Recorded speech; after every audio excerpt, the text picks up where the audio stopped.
Missugused üldse on suhted parlamendi ametnike ja parlamendi liikmete vahel? Kas parlamendi liikmed võtavad parlamendi ametnikke kui sellist teenindavat personali, kes peavad nagu nende heaks sebima või võtavad nad võrdsel tasemel olevad koostööpartnereid, kes on ühise asja eest väljas? No inimesi on igasuguseid. Eesti saadikutega on meil väga meeldiv koostöö. Olgugi, et minu komisjonis ühtegi eestlast ei ole kahjuks. Aga Eesti saadikutega meil on väga, ma isegi ütleks kollegiaalsed suhted selles mõttes, et see ei ole mingisugune selline omamehelikkus, aga seal ei ole mingisugust sellist, see on nüüd teenindav personal, nad teevad kõike, mida me neil käsime teha. Seda ma olen kuulnud lihtsalt lugusid, et see on nagu rohkem assistentide probleem, et seal neid, ma ei räägi Eesti liikmetest, vaid ma räägin parlamendi liikmetest üldisemalt.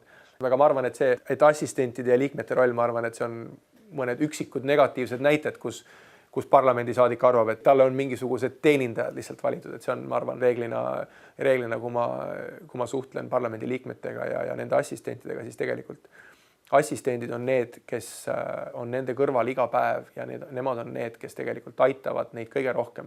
Ja neil on, seda on näha, neil on omavahel tegelikult väga head suhted ja see on selline, on üks tiimitöö. Ja kui meie sinna juurde tuleme, siis me oleme lihtsalt nagu teatud hetkel ühe projekti raamis moodustame natuke suurema tiimi, aga nad omavahel on see nii palju, kui ma olen neid Eesti saadikuid, nii palju, kui ma olen neid saadikuid, kellega ma töötan oma komisjonis.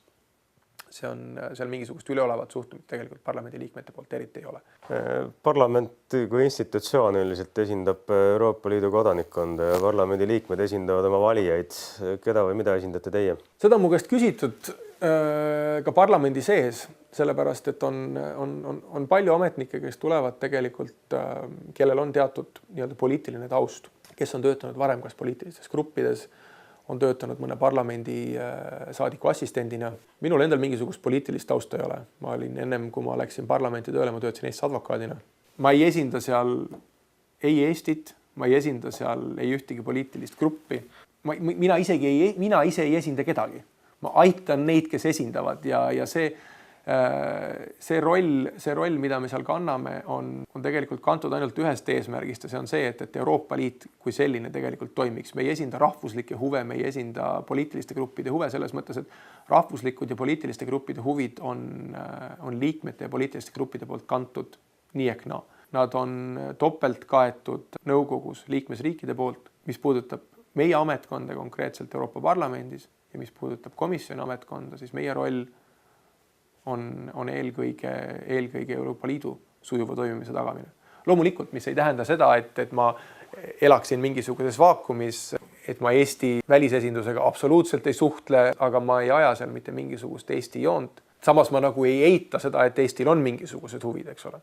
Aga nagu ma ütlesin, et kui kellelgi on mingisuguseid küsimusi, eks ole, parlamendi saadikutest, nagu ma ütlesin, meie komisjonis ühtegi Eesti saadikut ei ole, seetõttu mul nagu nendega selline igapäevase koostöökogemus puudub.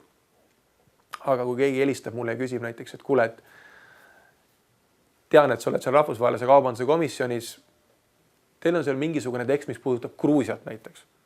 Et kuule, et mis seisus see teil on, siis mul ei ole mitte mingisugust probleemi talle anda nii palju infot, kui ma saan loomulikult, eks ole, ma ei hakka seal välja rääkima seda, millised on meie raportööri võib-olla mingisugused sellised lõppeesmärgid, kuhu ta tahaks oma läbirääkimistes näiteks nõukogu jõuda või mida iganes, aga et mul ei ole vähemalt mingisugust probleemi vahetada seda informatsiooni, mis on avalik, aga mida võib-olla on meie komisjonist väljapool olevatel inimestel muidu väga raske kätte saada.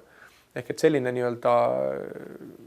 infovahetus ja kõik see nagu täiesti toimib, aga seda ma ei tee mitte enda isiklikes huvides, ma ei tee seda mitte mingisugustes Eesti huvides, vaid ma teen seda lihtsalt, kui mulle helistab minu Poola kolleeg ja küsib mu käest sama asja, siis ma võin talle täpselt samamoodi seda rääkida.